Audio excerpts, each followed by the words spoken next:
Hello everyone, welcome to नागर math classes. देखिए, आज हम लोग पढ़ने वाले हैं यूनिट फर्स्ट का चैप्टर फर्स्ट, जो कि हमारे क्लास 12th का रहेगा। इसमें है पहला चैप्टर रिलेशन एंड फंक्शन। आज हम रिलेशन एंड फंक्शन के बारे में कुछ बेसिक जानकारी लेंगे।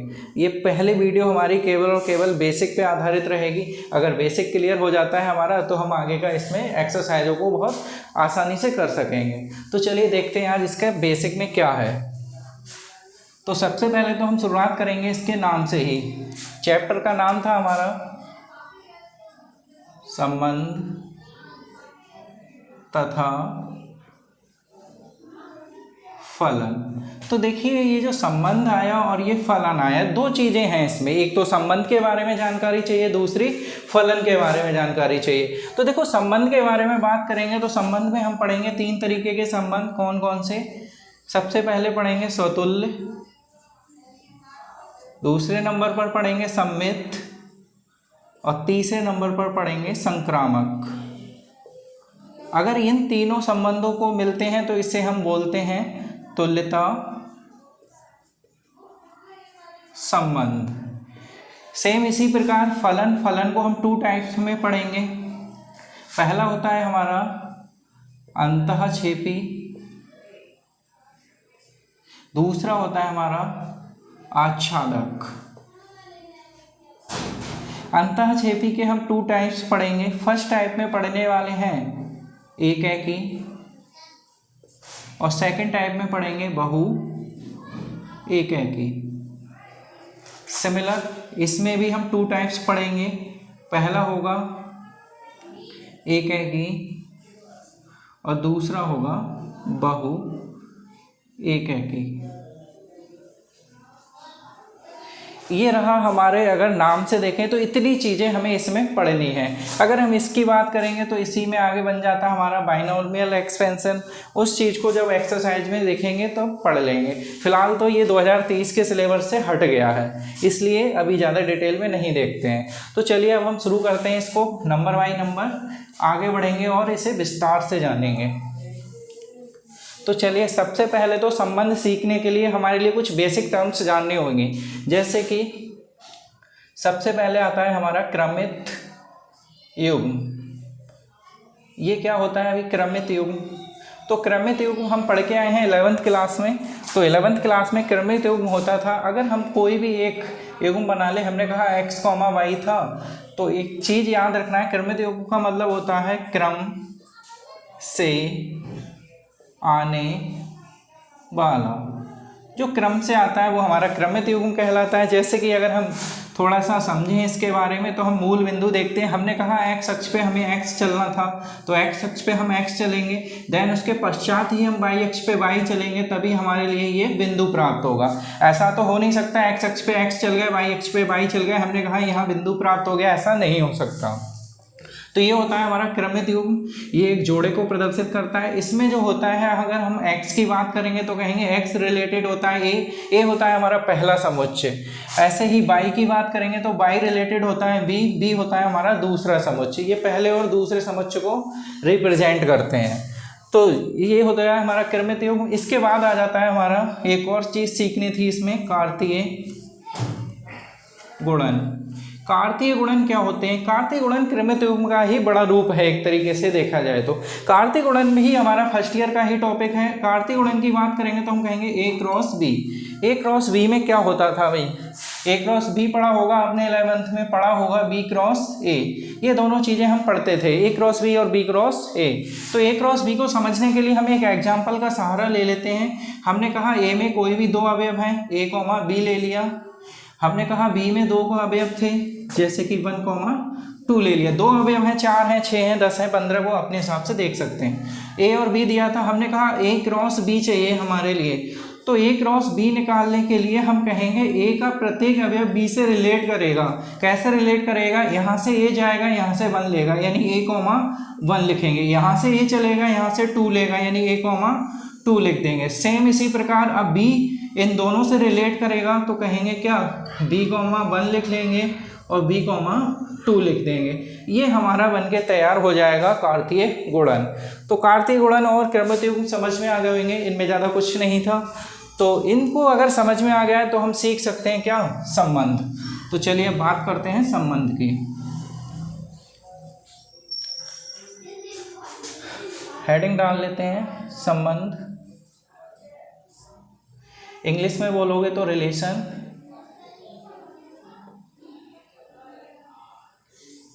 क्या होता है संबंध और रिलेशन?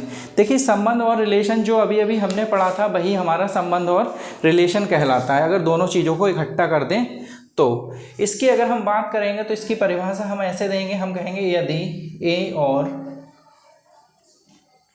बी कोई दो अरिक्त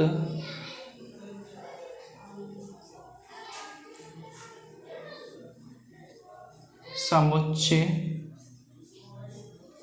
हैं तब ए क्रॉस बी के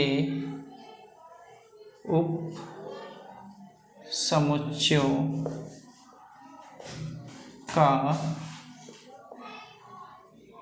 समुच्चय ए व बी के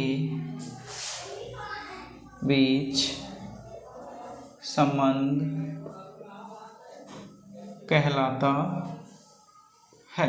ये बन जाती है हमारी रिलेशन की डेफिनेशन। तो ज़रा एक बार ऐसे फिर से पढ़ के देखिए। हमने कहा यदि ए और बी कोई दो अरिक्त समुच्चय हैं तब ए क्रॉस बी के उप समुच्चयों का समुच्चय ए व बी के बीच संबंध कहलाता है। तो देखिए ये तो हमने देख लिया परिभाषा के रूप में। अब अगर हमें इसे प्रेजेंट करना हो संकेत के रूप में तो हम कैसे प्रेजेंट करेंगे? हम कहेंगे आर बराबर होगा ए कॉमा बी, यहाँ पे कॉमा लगा सकते हो, कहोगे ए बिलोंग्स टू ए और बी बिलोंग्स टू बी। ये बन जाता है हमारा संबंध। तो देख लीजिए संबंध समझ में आ गया होगा, उम्मीद करते हैं। या इसके लिए ऐसे नहीं लिख के ऐसे भी लिख दिया जाता है, A related to B for ever A belongs to A B belongs to B. इस तरीके से भी लिखा मिल जाता है। ये हमारा संबंध को रिप्रेजेंट करता है। तो संबंध समझ में आ गया। इसके एग्जाम्पल देखेंगे तो एग्जाम्पल के लिए कुछ भी ले सकते हो, जैसे कि कहीं दे दिया जाए ए नाम का एक समुच्चय दिया जाएगा जिसमें 1, 2, 3, 4 अवयव होंगे। फिर इससे कुछ रिलेटेड दे देंगे, जैसे कि उन्होंने आर दिया, उन्होंने कहा A comma B such that A plus B, या फिर ऐसे ले लो ए बराबर बी प्लस 1। तो अब हमें इससे बनाना था संबंध। कैसे बनाएंगे? इससे अगर हम संबंध बनाएंगे तो हम कहेंगे ए का मान 1 है तो बी का मान क्या होगा? 1 + 1 होगा, यानी सॉरी उल्टा ले लिया हमने। अगर हम कहेंगे बी का मान 1 है तो कहेंगे ए का मान 1 + 1 यानी कि 2 हो जाएगा। अगर हम कहेंगे बी का मान 2 है तो ए का मान 3 हो जाएगा। अगर हम कहेंगे बी का मान 3 है तो ए का मान 4 हो जाएगा। अब हम कहें अगर बी का मान 4 है तो ए का मान 5 होगा, और 5 क्या हमें इस समुच्चय के अंतर्गत मिल रहा था? नहीं मिल रहा था, तो ये हमारा वैरी नहीं करेगा। तो यहाँ से हमारा रिलेशन बन के आ जाएगा क्या? रिलेशन बन जाएगा 1, 2 सॉरी 2, 1 3, 2 4, 3। ये बन जाएगा हमारा रिलेशन। इस तरीके से हमारा रिलेशन कंप्लीट हो जाता है। इसकी डेफिनेशन देखी, संकेत रूप देखा, प्लस इसका एक एग्जाम्पल देखा। समझ में आ गया होगा, उम्मीद करते हैं आप लोगों के। चलिए इसे रफ करते हैं और आगे बढ़ते हैं। इसके बाद पढ़ने वाले हैं हम ए व बी के बीच उपसमुच्चयों की संख्या, या कह सकते हो संबंध की संख्या। तो देखो ये उपसमुच्चयों की संख्या क्या होती है? उपसमुच्चयों की संख्या निकालने के लिए एक छोटा सा फॉर्मूला याद रखना है, 2 की पावर m × n। ये जो m क्या होता है, तो हम m के बारे में बात करेंगे तो कहेंगे a नाम का जो समुच्चय होता था उसमें जितने भी अवयव होंगे वो हमारे m कहलाते हैं, और ये जो b नाम का समुच्चय होता था उसमें जितने भी अवयव हैं वो हमारे n कहलाते हैं। ये जो m और n है इनके ही नंबर को हम घात में लिखेंगे, और घात में लिखने के पश्चात फिर इसकी मल्टीप्लाई, देन इसका आंसर मिल जाएगा। अगर हम इसका एक एग्जाम्पल देखें तो हमने कहा ए बराबर जो समुच्चय था इसमें 1,2 अवयव थे और बी नाम का जो समुच्चय था उसमें ए, बी नाम के 2 अवयव थे। तो यहाँ से हम कहेंगे जो m का मान होगा हमारा वो कितना आ जाएगा, m का मान 1 और 1 2 अवयव थे इसमें तो 2 हो जाएगा। n का मान देखेंगे इसमें भी 1 और 1 2 अवयव थे तो 2 हो जाएगा। अगर संख्या की बात करोगे तो कहोगे 2 की पावर m का मान था 2, n इंटू 2 था इसका मान भी। तो अगर हम कहेंगे 2 की घात 4 हो जाएगा, 4 का मान 2 गुणा 2 गुणा 2, 2 दूनी 4, 4 दूनी 8, 8 दूनी 16, ये निकल के आ जाएगा 16। यही क्या होगा हमारा आंसर हो जाएगा।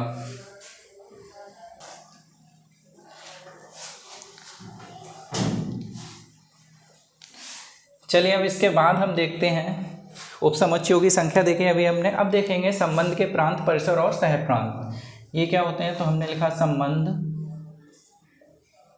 के प्रांत, सहप्रांत, परिसर। इसमें 3 चीज़ों को हमें पढ़ना है, प्रांत पढ़ना है, सहप्रांत पढ़ना है और परिसर पढ़ना है। तो देखो इसे पढ़ने के लिए हमारे लिए पता होना चाहिए कि हमारा जो संबंध है वो क्या है। तो संबंध के बारे में पहले हमें देखना पड़ेगा। तो संबंध को देखने के लिए हम क्या करेंगे, तो हमने माना R A व B के बीच कोई संबंध है। तब अब देखिए संबंध है तो हमने लिखना सिखाया था संबंध को 2 तरीके से लिख सकते थे। R बराबर A, B such that A belongs to A, B belongs to B।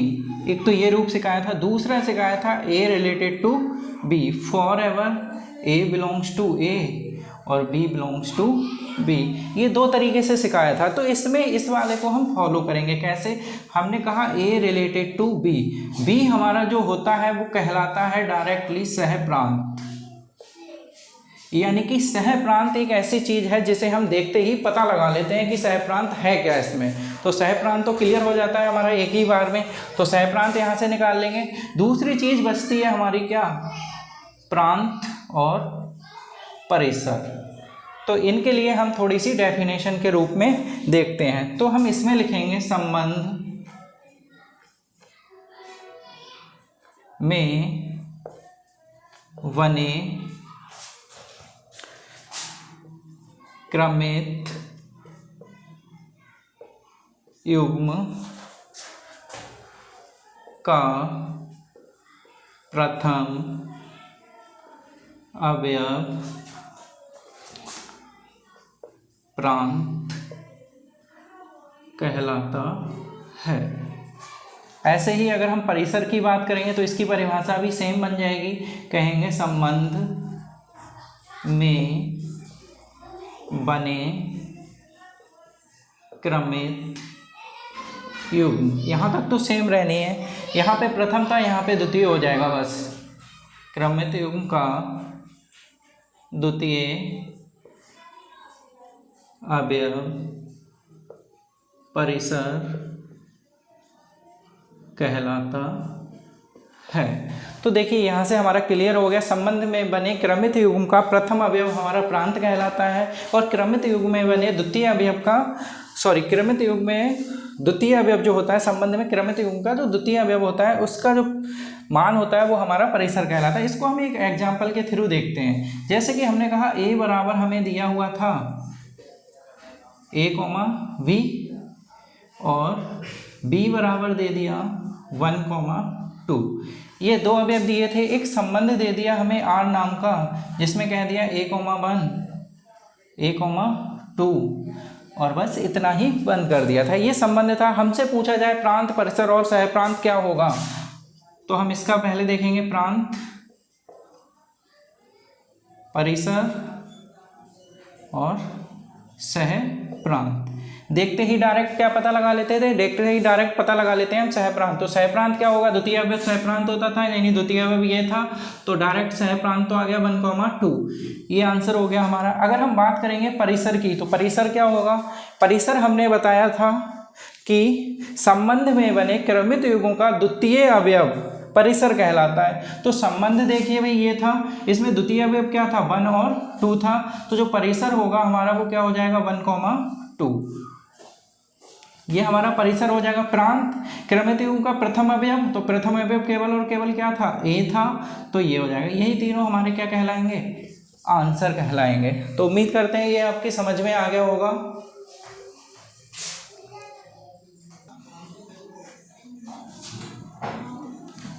चलिए अब इसके बाद हम देखते हैं प्रांत परिसर सह प्रांत हमने पढ़ा। अब पहुंचेंगे हम आगे बढ़ते हुए प्रतिलोम संबंध पर। प्रतिलोम संबंध क्या होता है वो भी इसी से रिलेटेड होता है। चलिए तो नेक्स्ट टॉपिक आ जाएगा हमारा प्रतिलोम संबंध। प्रतिलोम संबंध, ये देखिए एक तरीके से हम बात करें प्रतिलोम संबंध में तो जो हमारा संबंध होता था ठीक उसका अपोजिट होता है। ये केवल इतनी सी बात याद रखनी है। तो अगर इसको डेफिनेशन के रूप में देखेंगे तो हम कैसे देखेंगे, हम कहेंगे यदि संबंध आर ए का बी में कोई संबंध है तब आर का प्रतिलोम संबंध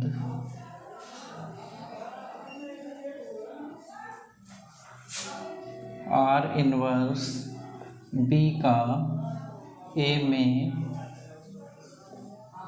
कोई संबंध होगा। देखिए ये छोटी सी परिभाषा थी जो कि अभी हमने आपको बताई थी कि ए का बी में संबंध है आर, तो प्रतिलोम संबंध क्या होगा बी का ए में संबंध होगा। अगर हम इसे रिप्रेजेंट करने की बात करें तो पहले तो हमें संबंध देखना पड़ेगा। हमने कहा ए कॉमा बी था, यहाँ पे कहा such that A belongs to A था comma B belongs to B था। तो अगर हम बात करेंगे आर इनवर्स की तो आर इनवर्स क्या हो जाएगा बी कॉमा ए हो जाएगा, और यहाँ पे कहेंगे such that B belongs to A comma A belongs to B belongs to B होगा और ए बिलोंग्स टू ए होगा। बस आगे के और पीछे हो जाएंगे, बस इतना सा ही अंतर रहता है। अगर इसका एक एग्जांपल देखें तो जल्दी से बात करेंगे हम। आर नाम का एक संबंध दिया था, क्या 1, 2 ले लिया, 1, 3 ले लिया, 1, 5 ले लिया। ये एक संबंध दिया हुआ था। हम कहें इसका हमें प्रतिलोम संबंध चाहिए आर इनवर्स, तो हमने क्या पढ़ा ए का बी था तो बी का क्या हो गया ए हो गया। तो अगर बी का ए करेंगे तो पहला वाला ए होता है, दूसरा वाला बी। हमें बी ए करना है तो क्या करोगे 2, 1 लिख देंगे, इसे 3, 1 लिख देंगे, 5, 1 लिख देंगे। ये आ जाएगा हमारा प्रतिलोम संबंध, ये हमारा आंसर हो जाएगा। तो प्रतिलोम संबंध आप लोगों की समझ में आ गया होगा। अगर इससे समझ में आ गया तो आगे बढ़ते हैं।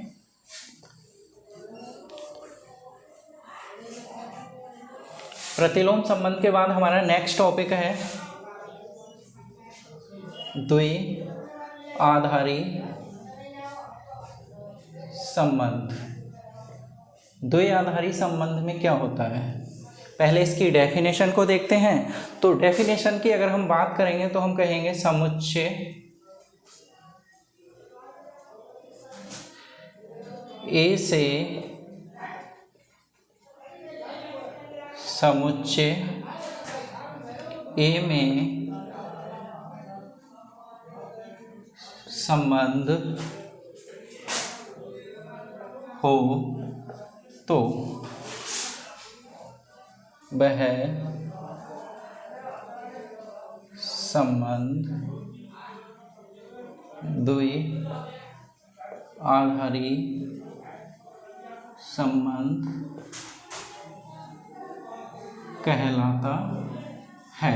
तो देखिए इसकी डेफिनेशन क्या हुई हमारी, इसकी डेफिनेशन हो गई समुच्चय ए से समुच्चय ए में संबंध हो तो वह संबंध द्विआधारी संबंध कहलाता है। अगर हम इसे रिप्रेजेंट करने की बात करेंगे तो हम कहेंगे आर उपसमुच्चय होगा ए क्रॉस ए का, या तो ऐसे लिख सकते हैं या लिख सकते हैं R A comma B such that A belongs to A comma B belongs to A. इसमें दोनों के दोनों हमारे किस में बिलोंग करेंगे, ए में ही बिलोंग करेंगे।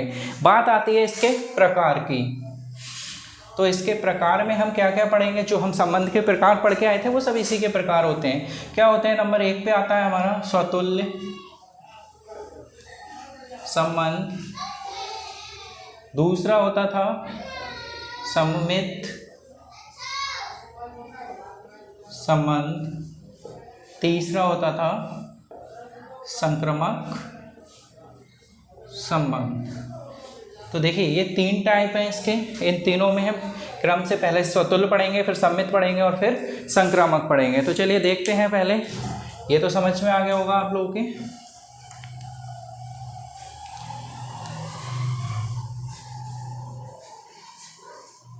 चलिए सबसे पहले बात कर लेते हैं हम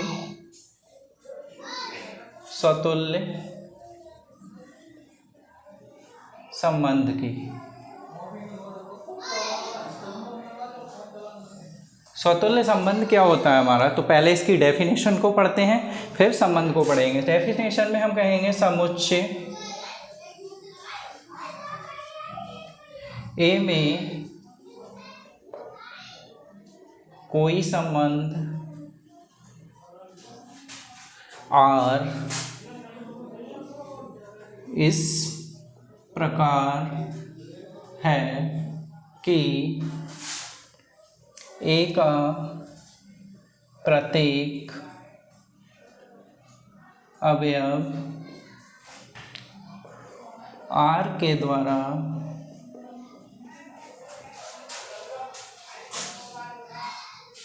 जुड़ा हो तो वह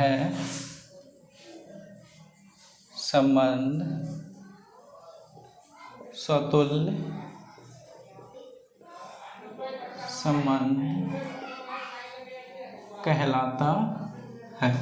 तो देखिए इसकी परिभाषा सीधी सी सिंपल है कि A में कोई संबंध R इस प्रकार है कि A का प्रत्येक अवयव R के द्वारा जुड़ा हो तो वह संबंध स्वतुल्य संबंध कहलाता है। तो हम इसे रिप्रेजेंट करने की बात करेंगे तो हम कहेंगे R जो संबंध होगा हमारा वो होगा A, B। इस तरीके की बजाय इसे सीधा सीधा दर्शा दो ऐसे। अगर हम कहें A बिलोंग करे R के अंतर्गत, for ever A belongs to A, B belongs to A, यानी जो दोनों के दोनों होंगे वो A में ही बिलोंग करेंगे। फिलहाल हमें ज़्यादा से ज़्यादा केसेस में इतना ही देखने को मिलता है, लेकिन A और B दोनों एक दूसरे से रिलेटेड होने चाहिए। किसके द्वारा, संबंध R के द्वारा। या तो ये फॉर्म दर्शा सकते हो, या क्या दर्शा सकते हैं इसको, या दर्शा सकते हैं A related to A, for ever A belongs to A। इस फॉर्म में भी हम इसे लिख सकते हैं। तो अगर हम इसे समझने के लिए इसका एक एग्जाम्पल का सहारा ले लेते हैं। हमने कहा R नाम का एक संबंध दिया हुआ था जिसमें 1,1 था, 2,2 था, 3,3 था, 4,4 था। एक हमें समुच्चय दिया था A नाम का जिसमें 1, 2, 3, 4 अवयव दिए हुए थे। हमसे पूछा था कि दिया गया संबंध स्वतुल्य है या नहीं। तो इसके लिए जानने को हमें इसका सहारा लेना पड़ेगा। कैसे, जैसे कि अभी हमने बताया था, हमने कहा था समुच्चय A का प्रत्येक अवयव संबंध R के द्वारा उसके अवयव से क्या हो, जुड़ा हो, तो वो क्या कहलाएगा, स्वतुल्य। तो देखिए हम इसमें अगर हम बात करें A बराबर हमने ले लिया 1, तो हम कहेंगे A का मान 1 था तो हम कहेंगे 1,1 बिलोंग्स टू R। अगर 1,1 हमारा संबंध में है तो ये स्वतुल्य होगा, और नहीं है तो ये स्वतुल्य नहीं होगा। तो देखिए 1,1 हमारा संबंध के अंतर्गत था तो हम कह सकते हैं 1,1 belongs to R, for ever A की बजाय यहाँ क्या आ जाएगा, 1 बिलोंग्स टू A के अंतर्गत 1 था। तो ये कह के हम डायरेक्ट यहाँ पे कह सकते हैं अर्थात A belongs to R, for ever A belongs to A। इसका लिखना इसलिए ज़रूरी हो जाता है कि इस तरीके के और भी जो हमारे केसेस होंगे वो संबंध R के अंतर्गत मौजूद होंगे। अगर ये बात सही है तो हम इसके बाद कह सकते हैं अतः दिया गया संबंध आर क्या है, स्वतुल्य है। तो देखिए स्वतुल्य इजी सी चीज़ थी, इसमें कुछ ज़्यादा टफ नहीं था। तो अगर हम बात करें, एक बार फिर से देख लेते हैं इसको। हमने क्या बताया, हमने कहा ए रिलेटेड होगा ए से। अगर ए रिलेटेड ए है तो हमारा वो स्वतुल्य होगा। तो कुछ नहीं देखना है, केवल एक चीज़ दिमाग में बिठा लेनी है इसके लिए, जो हमारा समुच्चय दिया होगा उसका प्रत्येक अवयव रिलेट करना चाहिए उसी के प्रत्येक अवयव के साथ। अगर प्रत्येक अवयव के साथ रिलेट करेगा तो वो संबंध हमारा क्या कहलाएगा, स्वतुल्य संबंध कहलाता है। तो अब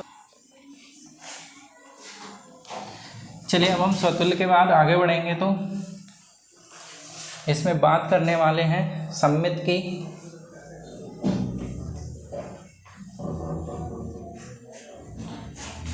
चलिए देखिए सममित संबंध हमारा क्या होता है। तो नेक्स्ट हेडिंग आ गया हमारा सममित संबंध। पहले सममित संबंध की परिभाषा देखेंगे, देन उसके बाद उसके आगे की प्रोसेस। परिभाषा में हम कहेंगे यदि समुच्चय ए के दो अवयव ए और बी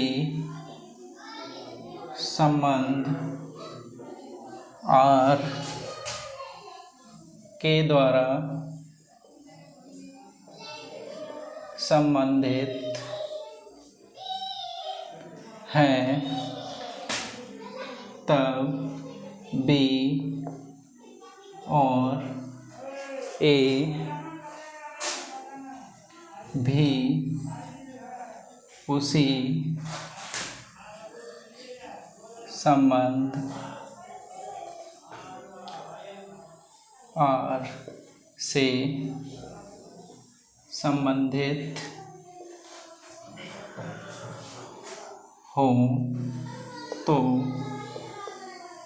ऐसा संबंध सममित संबंध कहलाता है। देखिए ये तो हो गई हमारी इसकी परिभाषा। परिभाषा में हम कहेंगे यदि समुच्चय ए के दो अवयव ए और बी संबंध आर के द्वारा संबंधित हैं, तो बी और ए भी उसी संबंध के द्वारा संबंधित होने चाहिए। अगर ऐसा प्रोसेस मिलता है तो ये संबंध हमारा सम्मित होगा, अदरवाइज नहीं। तो इसे हम प्रेजेंट करने की बात करेंगे तो हम कहेंगे A comma B belongs to R. It's imply that B comma A belongs to R. इसके आगे कहेंगे for ever A comma B belong to ए।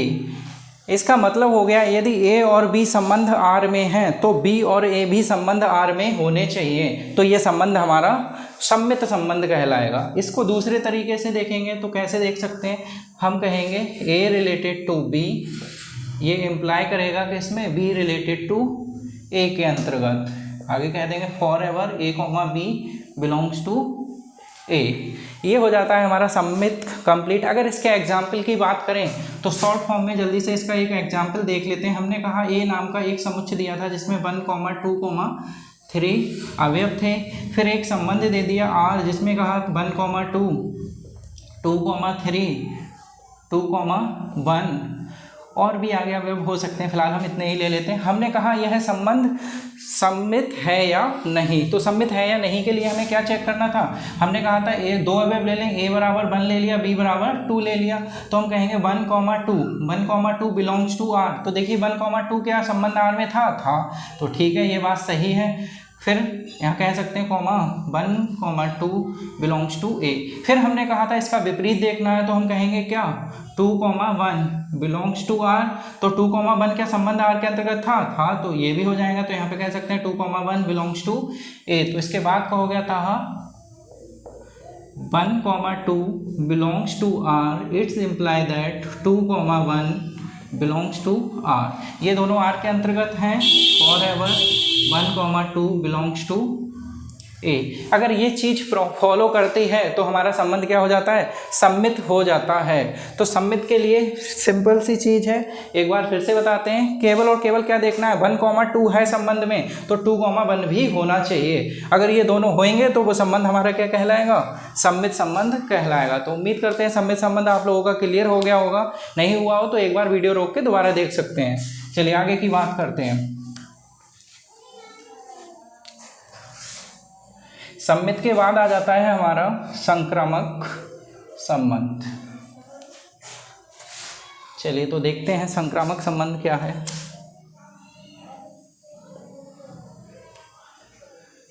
देखिए संक्रामक और संक्रामक दोनों नामों से मिल जाता है ये, तो ध्यान रखना है इसका संबंध। फिर कहीं संक्रामक दिख जाए कहोगे कुछ गलत पढ़ा दिया सर ने, ऐसा कुछ नहीं है। तो देखिए संक्रामक संबंध की सबसे पहले हम परिभाषा देखेंगे। परिभाषा में हम कहेंगे यदि ए कॉमा बी, कॉमा की बजाय और लिख लो, यदि ए और बी तथा बी और सी में जो संबंध है वही संबंध ए और सी में हो तो वह संबंध संक्रामक संबंध कहलाता है। देखिए ये तो हो गई हमारी इसकी परिभाषा की ए और बी तथा बी और सी दोनों में जो संबंध होगा, अगर वही संबंध ए और सी में हो तो वो संबंध हमारा कहलाएगा संक्रामक संबंध। तो संक्रामक संबंध को हम प्रेजेंट करने की बात करेंगे तो कहेंगे A comma B belongs to R and, चलिए एंड बना लेते हैं सही से, B comma C belongs to R. अगर ये दोनों आर के अंतर्गत बिलोंग करते हैं तो ये इम्प्लाई करेगा ए और सी ये भी बिलोंग करेंगे आर के अंतर्गत। तो ये हो जाता है हमारा क्या, इसमें भी वही एक चीज़ और लिखनी है हमें, A comma B comma C belongs to A, कोई भी समुच्चय दिया होगा उसके अंतर्गत ये बिलोंग करेंगे। दूसरी फॉर्म में लिखोगे इसे तो कह सकते हो A related to B and B related to C, it's imply that A related to C। अगर ये तीनों चीज़ें फॉलो होती हैं फिर इसके बाद क्या देखो for ever A comma B comma C belongs to A, तो ये संबंध हमारा कहलाता है संक्रामक संबंध। अगर इसके एग्जाम्पल की बात करें जल्दी से, एग्जाम्पल में हमने कहा एक समुच्चय दिया था ए नाम का जिसमें 1,2,3 कोई अवयव दिए हुए थे हमारे लिए। फिर हमारे लिए एक संबंध दे दिया आर जिसमें दिया था 1,2, 2,3, 3,1 और 1,3। इस तरीके से एक सेट तैयार किया गया था। इसमें हमारे लिए पूछा गया था कि ये दिया गया संबंध संक्रामक है या नहीं। तो संक्रामक है या नहीं के लिए हमें क्या करना था, अभी बताया था ए और बी में रिलेशन देखना है, बी और सी में रिलेशन देखना है, तो और ए और सी में रिलेशन देखना है, तीनों में रिलेशन चेक करना था हमारे लिए। तो डायरेक्टली चेक कर लेते हैं, बाकी का आप लोग खुद देख सकते हैं। हमने कहा अगर हम ए बराबर क्या ले लेते हैं 1, बी बराबर 2 और सी बराबर 3 ले लिया, तो हमें पहले ए बी में रिलेशन देखेंगे तो हम कहेंगे 1,2 बिलोंग करना चाहिए किसके अंतर्गत, आर। तो देखो 1,2 आर के अंतर्गत था तो ठीक है। फिर हम दूसरा देखेंगे, हम कहें बी और सी देख लेते हैं तो हम कहेंगे 2,3 ये भी बिलोंग करना चाहिए किसके अंतर्गत, आर के, तो 2,3 भी था। यहाँ भी लिख सकते हैं बिलोंग कर रहा था आर में। अब हमें देखना था क्या, ए और सी, ए सी की बात करेंगे तो देखो ए के स्थान पे 1 था, सी के स्थान पर 3 था, तो 1,3 भी बिलोंग करना चाहिए। तो 1,3 भी क्या कर रहा है, बिलोंग कर रहा है। अगर ये तीनों बिलोंग करेंगे तो हम कह सकते हैं क्या 1,2 belongs to R and 2,3 belongs to R, it's imply that 1,3 belongs to R. इसके बाद लिख दोगे 1,2,3 बिलोंग्स टू ए। यानी कि अगर ये कंडीशन अप्लाई हो जाती है तो हमारा दिया गया संबंध क्या हो जाएगा, संक्रामक संबंध हो जाता है। चलिए ये संबंध आप लोगों की समझ आ गया होगा। इसके आगे हम बात करेंगे, लास्ट संबंध बचता है हमारा इस बेसिक पार्ट का, पहली वीडियो के अंतिम क्षणों की ओर। चलिए बात करते हैं हम अंतिम संबंध, जो कि बताया था हमने, तुल्यता संबंध। ये तुल्यता संबंध क्या होता है, स्टार्टिंग में ही बताया था, जो स्वतुल्य, सम्मित और संक्रामक तीनों हो वो हमारा क्या कहलाएगा, तुल्यता संबंध कहलाएगा। तो इसकी अगर परिभाषा दोगे तो परिभाषा में कह सकते हो, वह संबंध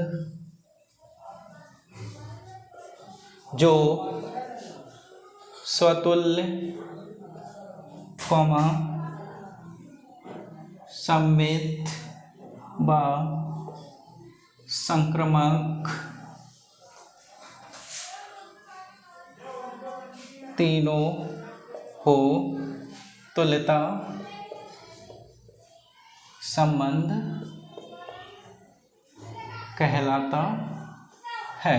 देखिए तुल्यता संबंध इजी है, जो हम पीछे पढ़ के आए हैं वही सब है। तो इसमें हमें फर्स्ट कंडीशन में क्या देखना होगा, फर्स्ट कंडीशन में हम कहेंगे ए रिलेटेड टू ए, जो पढ़ा था हमने ए रिलेटेड टू ए होना चाहिए, कहेंगे for ever A belongs to A. Second condition में यानी कि यह क्या हो जाएगा, हमारा स्वतुल्य हो जाएगा, अगर ये कंडीशन फॉलो होती है तब। दूसरी कंडीशन में हम कहेंगे A related to B, it's imply that B related to A. अगर ये कंडीशन होती है तो कहेंगे for ever A comma B belongs to A. तो हमारा संबंध क्या होता था, सम्मित होता था, ये भी बताया था आपको।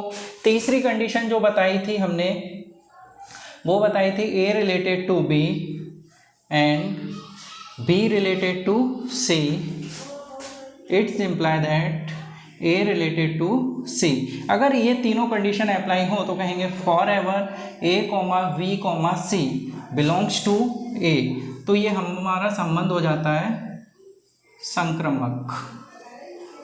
अगर ये तीनों कंडीशनें फॉलो होती हैं तो हमारा दिया गया संबंध बन जाता है तुल्यता संबंध। या तो इस रूप में देखने को मिलेंगे ये तीनों कंडीशनें, या फिर एक रूप और भी है जिसमें हम इन्हें देख सकते हैं। कौन सा है वो, फर्स्ट कंडीशन को हम कह सकते हैं A comma A belongs to R, यानी जो ए कॉमा ए होगा वो संबंध आर में बिलोंग करेगा। यहाँ कह सकते हैं A belongs to A, for every लगा सकते हो। ऐसे ही सेकंड कंडीशन को कैसे दर्शा सकते हो, कहोगे A comma B belongs to R, it's imply that B comma A belongs to R. अगर ये दोनों आर में बिलोंग करते हैं तो कहोगे for ever A comma B belongs to A, ये भी बिलोंग करेंगे। तीसरी जो कंडीशन हो जाती है हमारी, तीसरी कंडीशन में हम कहेंगे A comma B belongs to R and B comma C belongs to R. अगर ये दोनों बिलोंग्स करते हैं तो कहेंगे it's imply that A comma C belongs to R, ये भी इसमें बिलोंग करेंगे। साथ में कहेंगे for ever A comma B comma C, ये बिलोंग करेंगे हमारे किसके अंतर्गत, ए के अंतर्गत। तो यानी ये पहली से हमें क्या मिलने वाला है, स्वतुल्य मिलने वाला है, दूसरी से सम्मित मिलेगा और तीसरी से मिलेगा हमारे लिए संक्रामक। तो ये अगर तीनों कंडीशनों में हमारे लिए संबंध मिलते हैं तो वो हमारा संबंध बन जाता है तुल्यता संबंध। तो तुल्यता संबंध के लिए हम कोई एग्जाम्पल नहीं समझने वाले हैं, केवल और केवल इतने पे ही हम वीडियो को समाप्त करेंगे। इसके एग्जाम्पल देखेंगे तो एक्सरसाइज में बहुत सारे क्वेश्चंस मिलने वाले हैं हमारे लिए, तो उसमें देख लेंगे। फिलहाल पहले जो पढ़ चुके हैं सेम वही प्रोसेस है, कुछ ज़्यादा नया नहीं करना है। तो आज की वीडियो में हमारा संबंध एवं फलन की पहली एक्सरसाइज का बेसिक पार्ट कंप्लीट हो जाता है। नेक्स्ट वीडियो में हम इसके अभ्यास को देखेंगे। तब तक के लिए वीडियो अच्छी लगी हो तो लाइक करें, शेयर करें, सब्सक्राइब करें। Thank you.